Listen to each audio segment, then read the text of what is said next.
بتعمل دلوقتي اعتقد مجموعه عمل توثيق لجرائم جماعات الاخوان الارهابيه. ايه اللي بيتم؟ تستعين حضرتك بمين؟ ايه اللي بتجهزوه؟ هي موسوعه يحرر كل جزء فيها. يعني انا كان دوري قايم على تحديد المواضيع ومين اللي يكتب وبتابع معاهم. تعال ناخد امثله. نعم. الجزء الاول عن نظام العنف جوه الاخوان، الجهاز اللي موكول بيه بالظبط كده، النظام الخاص اللي كان بيقتل، اللي كان رئيسه السندي. ده مين؟ الاستاذ صلاح عيسى.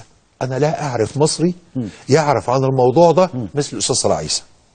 هنيجي نتكلم على القطبيين، لان مجموعه الاخوان اللي كانوا عندنا دول كلهم قطبيين. استاذ حلمي النمنم لا اعرف مصريا صحيح يعرف عن السيد قطب والقطبيين مثل الاستاذ حلمي النمنم. ده بيكتب مجلد. الاستاذ صلاح عيسى بيكتب عن نظام العنف، مين اللي بيقتله.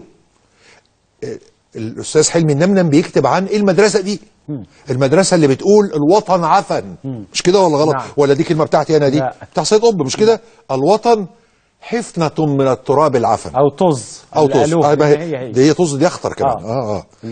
ما يبقى تراب عفن يبقى طز، مش كده؟ نعم. يبقى الاستاذ حلمي النمنم الرجل الموسوعه المؤسسه القدير يكتب عن المدرسه القطبيه. نيجي عن جزء انت لمسته في كلامنا، حماس والاخوان.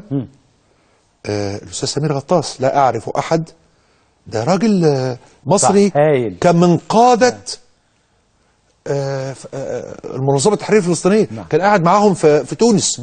ده عباره عن جامعه اسمها جامعه الشأن الفلسطيني. ده هيكتب لنا جزء عن علاقه حماس. الاخوان بحماس. احد رجال مؤسسه الامن القومي المصريه اللي هو تامر الشهاوي هيعمل سجل فعلي لجرائمهم. يعني ده مش مفهوش رأي، مش هيقول لنا رأيه ايه، بس هيقول لنا هم عملوا كذا يوم كذا، عملوا كذا يوم كذا، قتلوا المستشار الخزندار، قتلوا سليم زكي حكم دار القاهرة. نعم. ضربوا جمال عبد الناصر في ميدان المنشية، عملوا كذا، قتلوا كذا. وهنعمل سجل لان احنا برضو مره اخرى بننسى لهم.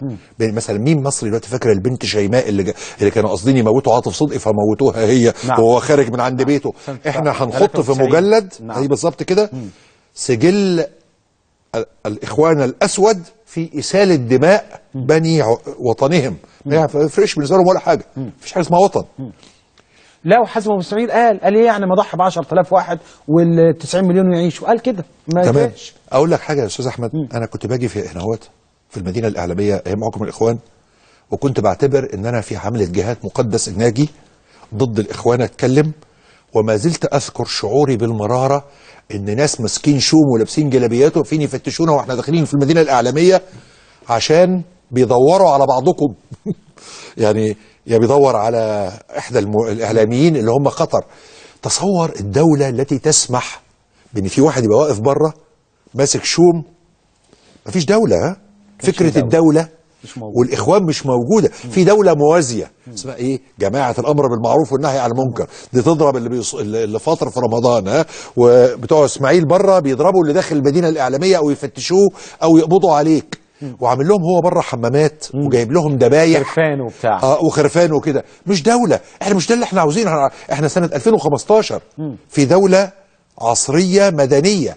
فهذه الموسوعه تهدف الى ان يكون على الرف عند المصري الذي يريد كمطبوعه او كسي دي سجل كامل بيرد على اسئلته.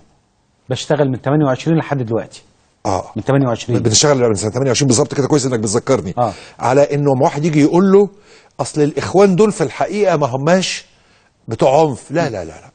هيعرف مننا ان هم انتقلوا بعد قضيه سيد قطب الى العنف بالوكاله. 65 يعني بالظبط 65. جمال عبد الناصر ضربهم ضربه في 65 يستحقونها كل يوم. اوكي. اما يجي واحد يقول لك ايه في الحوار بقى السوفسطائي، طب ما هو جمال عبد الناصر ضربهم ما خلصناش منهم ليه؟ عشان في حد فتح لهم مصر في السبعينات. اوكي. في حد فتح لهم مصر في السبعينات وقال لهم تعالوا شاركوني وبعدين قتلوه على فكره. يعني هو ده اللي قال لهم تعالوا شاركوني، فعمل التوازن مع اليساريين، قتلوه هو. تمام. قتلوه ومات، وقد ترك رأس هذا الوطن في فم هذا الوحش، لأنه أخرج الوحش ده من مكمنه. تمام. رجعهم من بره. احنا عاوزين الموسوعة دي تكون موجودة شاهد على هذا التنظيم الذي أنشأه البريطانيون في مصر عام 28. هذا تنظيم قام مكتب المخابرات الإنجليزية في مصر بإنشائه، وأوكل لشركة قناة السويس أنها تنفق عليه. ونريد أن مصر يعرف أن ما ينفعش الإنسان يكون مصري وإخواني، ما ينفعش. وأنت يا مصري يا إخواني.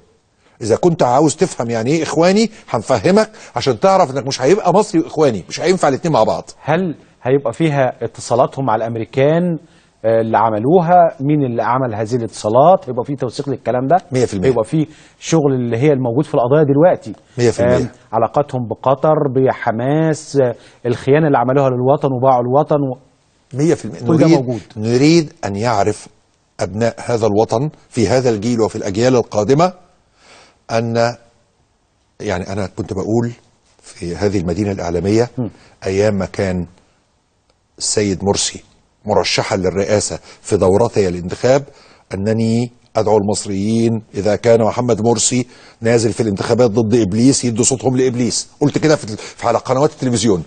ليه؟ إبليس مفهوم أكتر. يعني إيه؟ واضح.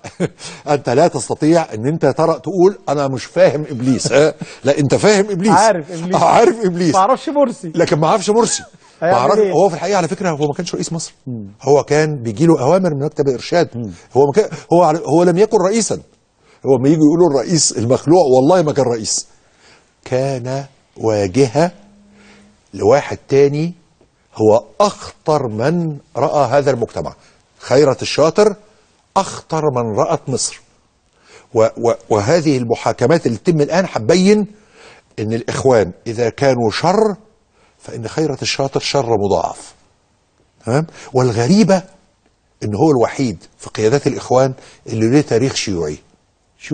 كان تروتسكي، كان ماركسي تروتسكي وهو طالب في كلية هندسة. تمام. اعتقد ان هو كان في المنصوره او هندسه المنصوره. يعني اظن انه كان في المنصوره. لكنه الوحيد فيهم اللي له تاريخ. والدوله لازم، يعني احنا في المستقبل في حاجات لازم ندرسها. ده عمل كل فلوسه وهو في السجن. انا بقول له مره واحد، بقول له ده عمل كل فلوسه وهو في السجن. قال لي ده عمل كل اولاده وهو في السجن. مش عمل كل فلوسه وهو في السجن. على فكره دي مش مبالغه. يعني الفلوس اتعملت وهو في السجن والولاد اتعملوا وهو في السجن. وده معناه ان احنا ما كناش شداد قوي. الناس اللي في السجن لازم كلهم ياكلوا زي بعض، مش كده ولا انا غلطان؟ الناس اللي في السجن لازم تاكل زي بعض. ما ينفعش واحد يجي له اكل من بره. ما ينفعش واحد، ما فيش حاجه اسمها خلوه شرعيه في السجون. ما ينفعش واحد يعمل المليارات اللي عملها خيرت الشاطر وهو مسجون. معناه ان الدوله كانت نايمه. حضرتك بتقول لي انه ده اخطر رجل في مصر. 100% اخطر رجل في تنظيم الاخوان.